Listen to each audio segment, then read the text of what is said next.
স্ক্রিনে মাত্র যে ভিডিওটি দেখতে পেলেন, রিসেন্টলি এ ধরনের ভিডিওগুলো টিকটক, লাইকি, ফেসবুক এবং অন্যান্য সোশ্যাল প্ল্যাটফর্মগুলোতে বেশ ভাইরাল দেন ট্রেন্ডিং চলতেছে।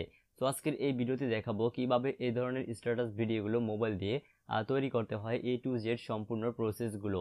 তো চলুন আমরা মোবাইল স্ক্রিনের মাধ্যমে দেখে আসি কিভাবে এই ধরনের ভিডিওগুলো তৈরি করতে হয়। Welcome back viewers. তো এই ধরনের ভিডিওগুলো তৈরি করার জন্য আমরা প্রথমে টিকটক অ্যাপসটাকে ওপেন করব।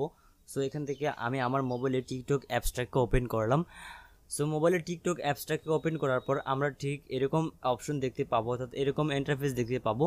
সো এখান থেকে এই ধরনের ভিডিওগুলো তৈরি করার জন্য আমরা ক্লিক করব। এখানে যে প্লাস আইকনটি রয়েছে, এই প্লাস আইকনটিতে একটা ক্লিক করতে হবে।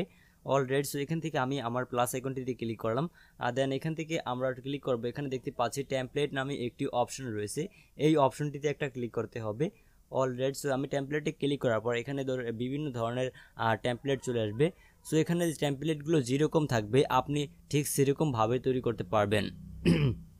সো এখানে বিভিন্ন ধরনের টেমপ্লেট রয়েছে, আপনি আপনার পছন্দ মতো যে কোনো টেমপ্লেট ব্যবহার করতে পারবেন আপনার ফটোতে। সো এখানে বিভিন্ন ধরনের টেমপ্লেট রয়েছে, টেমপ্লেটগুলো ঠিক যেরকম দেখতে পাবেন এখানে ঠিক সেরকম কিন্তু আপনার ফটোতে অ্যাপ্লাই করতে পারবেন। সো এখান থেকে আমরা আরও কিছু টেমপ্লেট দেখি, এখানে বিভিন্ন ধরনের টেমপ্লেট রয়েছে। সো আমি আরও কিছু টেমপ্লেট আপনাদেরকে দেখাই। সো এখানে অসংখ্য টেমপ্লেট, এই যে কি সুন্দর সুন্দর টেমপ্লেট রয়েছে। সো ধরুন আমি এই টেমপ্লেটটি দিয়ে আপনাদেরকে তৈরি করে দেখাবো। সো সেজন্য আমরা ক্লিক করবো, এখানে যে সিলেক্ট ফটোস নামে অপশনটি রয়েছে এই অপশনটিতে একটা ক্লিক করতে হবে। অলরাইট, সো এই অপশনটিতে ক্লিক করার পর আমাদের ফটোতে আমাদের গ্যালারি থেকে আমাদের ফটোগুলো সিলেক্ট করতে হবে। অলরাইট, সো এখান থেকে আমি আমার ফটোগুলো সিলেক্ট করব, অর্থাৎ আপনি যে ফটোগুলো দিয়ে তৈরি করতে চাচ্ছেন সেই ফটোগুলো সিলেক্ট করুন। অলরাইট, সো এখান থেকে ধরুন আমার এই ফটোগুলো দিয়ে আমি এই ভিডিওটি তৈরি করব। সেজন্য আমাদের এখানে ফটোর প্রয়োজন হচ্ছে 6 থেকে 12 পর্যন্ত। অলরাইট, সো এখান থেকে আপনারা এই কটা ফটো প্রয়োজন সেটা দেখার জন্য এখানে দেখতে পাবেন 6 to 12, অর্থাৎ যদি এখানে যে কটা দেওয়া থাকবে ওই কটা ফটোই কিন্তু এখানে দিলে আপনি চমৎকার একটি লুক পাবেন। সো এখান থেকে আমি 6টা ফটো অ্যাড করলাম।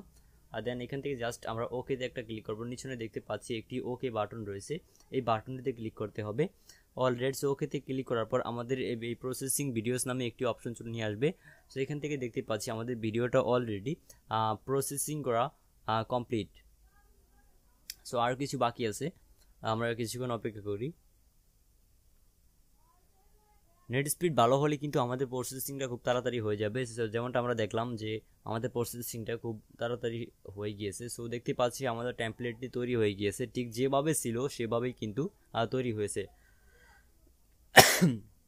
সো এইভাবে আপনারা কোনো রকম সফটওয়্যার ছাড়া কিন্তু এই ধরনের ভিডিওগুলো তৈরি করতে পারবেন। এছাড়া আপনি চাইলে এখান থেকে অডিও অ্যাড করতে পারবেন। এখানে যে টেমপ্লেটে যে অডিওটি রয়েছে এই অডিওটি আপনি চাইলে শুনতে পারবেন। এছাড়া আপনি নতুন করে একটি অডিও অ্যাড করতে পারবেন। সো এখান থেকে আপনাদেরকে একটি অডিও অ্যাড করে দেখাবো। সো অডিও অ্যাড করার জন্য আপনারা এখান থেকে উপরে দেখতে পাবেন একটি আইকন রয়েছে, এই আইকনটিতে একটা ক্লিক করবেন। অলরাইট, সো আইকনটিতে ক্লিক করার পরে আমরা দেখতে পাবো যে এখানে বিভিন্ন ধরনের টেমপ্লেট রয়েছে। এছাড়া চাইলে আপনি আপনার মেমোরি থেকে কিংবা গ্যালারি থেকে অ্যাড করতে পারবেন। সো এখান থেকে আমি আপনাদেরকে দেখানোর জন্য জাস্ট একটি অডিও অ্যাড করলাম। দেন অডিও অ্যাড করার পর অডিওটি অ্যাড করা কমপ্লিট হয়ে গেলে জাস্ট আমরা ব্যাকে চলে আসবো। সো ব্যাকে আসার পর এখান থেকে আমরা ব্যাকে আসবো। ব্যাকে আসার পর এখান থেকে জাস্ট এই ভিডিওটাকে সেভ বা এক্সপোর্ট করার জন্য আমরা ক্লিক করবো এই নেক্সট নামে যে অপশনটি রয়েছে এই অপশনটিতে। অলরাইট, সো ওই ভিডিওটা আমাদের যদি আমরা পোস্ট করতে চাই তাহলে এখান থেকে আমরা ডিসক্রিপশন হ্যাশট্যাগ ব্যবহার করে আপনি চাইলে ভিডিওটাকে পোস্ট করতে পারবেন। সো টিকটকে এখন আমরা ভিডিওটা পোস্ট করলে কিন্তু আমাদের ভিডিওটা পোস্ট হয়ে যাবে। সো আমরা ভিডিওটাকে পোস্ট করব, সেজন্য আমরা ক্লিক করব এখান থেকে পোস্ট অপশনটিতে। এছাড়া আপনি চাইলে এটা ড্রাফটে সেভ করে রাখতে পারেন। সো এখান থেকে আমি ড্রাফটে সেভ করলাম। দেন এখন আমরা এইভাবে আপনারা ফটোগুলো এডিট করতে পারবেন বা এই ধরনের ভিডিওগুলো আপনি চাইলে তৈরি করতে পারবেন। আজকের এই ভিডিওটি যদি আপনি প্রথম থেকে লাস্ট পর্যন্ত মনোযোগ সহকারে দেখে থাকেন, আই হোপ আপনিও পারবেন এই ধরনের ভিডিওগুলো তৈরি করতে। সো যদি ভিডিওটি ভালো লেগে থাকে তাহলে অবশ্যই ভিডিওতে একটি লাইক দিতে একদম ভুলবেন না। আর যদি ভিডিওটি বুঝতে কোথাও কোনো সমস্যা হয় তাহলে অবশ্যই আমাদেরকে কমেন্ট করে জানাতে পারেন। এছাড়া আপনি যদি আমাদের কাছ থেকে টেকনোলজি বিষয় বা অন্যান্য বিষয়ে হেল্প পেতে চান তাহলে সরাসরি আমাদের ফেসবুক পেজে কানেক্ট করে আমাদের সাথে কন্ট্যাক্ট করে হেল্প পেতে পারেন। তো দেখা হচ্ছে খুব শীঘ্রই নতুন কোনো ভিডিও নিয়ে। সে পর্যন্ত সকলেই সুস্থ থাকুন। আল্লাহ হাফেজ।